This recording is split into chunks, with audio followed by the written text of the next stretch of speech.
Vazirlik so'nggi qo'ng'iroq tadbirida o'quvchilarning valsga tushishini taqiqlash bo'yicha topshiriq bermagan.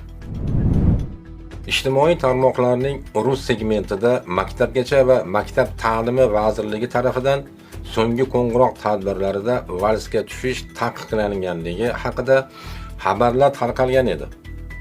So'nggi qo'ng'iroq tadbirlarini o'tkazish bo'yicha berilgan tavsiyalarda o'quvchilarning valsga tushishlarini taqiqlash bo'yicha alohida topshiriq yoki ko'rsatma berilmagan, deya axborot berdi vazirlik.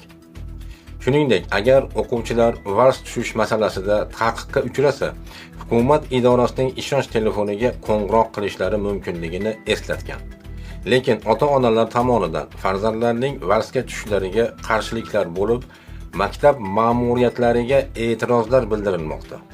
Bunga javoban vazirlik axborotida maktab rahbariyati tomonidan ota-onalarning haqli e'tirozlarini inobatga olgan holda so'nggi qo'ng'iroq tadbirlarida o'quvchilarning ta'limga aloqasi bo'lmagan valsga tushish an'analariga yo'l qo'ymaslik bo'yicha tadbir ssenariylariga tegishli taqiqlovchi talablar kiritilishi mumkin, deya qo'shimcha qilingan.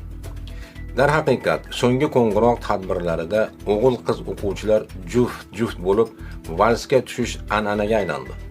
Farzandlarni begona o'g'il yoki qiz bola bilan quchoqlashib behayo harakatlar bilan raqs tushayotganini ko'rgan ota-onalarda haqli e'tirozlar kelib chiqdi.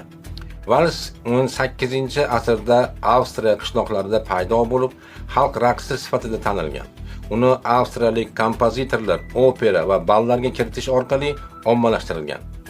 Hijobni arablarning milliy libosi deb Allohga qarshi jur'at qilayotgan imomlar nega valsni hech yo'g'i yevropaliklarning xalq raqsi bizga begona deya olmaydi?